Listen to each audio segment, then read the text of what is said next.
મોરબીમાં નવરાત્રિમાં સીન સપાટા કરતા 24ના વીખી રાખ્યા સીન। પોલીસની સી ટીમ કરે છે મહિલાઓની સુરક્ષા। ગુજરાતમાંથી ચોમાસાની વિદાય, હવે એકંદરે સૂકું હવામાન રહેશે। સાયબર ક્રાઇમનો નવો પ્રકાર, ડિજિટલ એરેસ્ટ। ઇન્દોરમાં સાયબર ગેંગનો પર્દાફાશ, 34 બેંક ખાતા અને 1400 સિમ જપ્ત। ઇન્ડિગોની સિસ્ટમ ઠપ, મુંબઈ વિમાની મથકે પ્રવાસીઓ ફસાયા, કાઉન્ટરો પર લાઈનો। પ્રવાસીઓએ સોશિયલ મીડિયા પર આક્રોશ ઠાલવ્યો। વિધાનસભા ચૂંટણીમાં એનડીએ માટે 220થી વધુ બેઠકો જીતવાનું લક્ષ્ય, સીએમ નીતિશ કુમારે જેડીયુ કાર્યકરોને કરી હાકલ। મુંબઈ આસપાસની મોબાઈલ ટાવરના ઉપકરણો ચોરી, હોંગકોંગ ચીનમાં વેચાણ। વસઈ વિરાર પોલીસે આંતરરાજ્ય ગેંગનો પર્દાફાશ કર્યો। આતંકી નેટવર્કની તપાસ માટે મહારાષ્ટ્રમાં ઠેર ઠેર દરોડા, 4ની અટકાયત।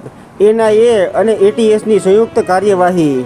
મુંબઈ પોલીસની ટીમ લોન અને પ્રતિબંધિત દવાઓ વેચતા કોલ સેન્ટરો પર ત્રાટકી, 36ની ધરપકડ। વિદેશી નાગરિકોને કોલ કરી શીશામાં ઉતારતા હતા। કોલકાતા રેપ કેસમાં ડોક્ટરો આમરણાંત ઉપવાસ પર ઉતર્યા, સરકાર વચનો પૂરા કરવામાં નિષ્ફળ ગઈ। બંધારણના રક્ષણ માટે અનામત પરથી 50% મર્યાદા હટાવવી જરૂરી, રાહુલ ગાંધી। ખેડ બ્રહ્મા માર્કેટયાર્ડની વાઇસ ચેરમેનની ચૂંટણીમાં ભાજપના મેન્ડેટ સામે બળવો।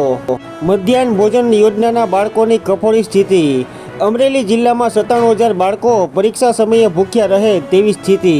નવરાત્રી ટાણે ગર્ભિત ધમકીથી ભય ફેલાવવાનું કારસ્તાન, રાજકોટ અને વડોદરા સહિતના એરપોર્ટને ઈમેલથી ધમકી। ગૃહિણીઓ સિંગતેલ ખરીદતા પહેલા ચેતજો, કપાસિયા નામે સોયા પામ પધરાવાય છે। અચાનક જ રવિવારે કેબિનેટની બેઠક બોલાવાતા આશ્ચર્ય સર્જાયું, મંત્રીઓથી માંડી સચિવોને કેબિનેટનો એજન્ડા ખબર નથી। રાજસ્થાનના ઉપમુખ્યમંત્રીના પુત્રને વાયરલ રીલ બાદ 7,000નો દંડ। પીએમ મોદી દ્વારા મુંબઈની મેટ્રો 3નું ઉદ્ઘાટન, કોંગ્રેસ અર્બન નક્સલીઓ દ્વારા ચાલતી દેશની સૌથી ભ્રષ્ટ પાર્ટી, પીએમ મોદી। સાવરકરની બદનક્ષીના કેસમાં રાહુલ ગાંધીને 23 ઓક્ટોબરે કોર્ટનું સમન્સ।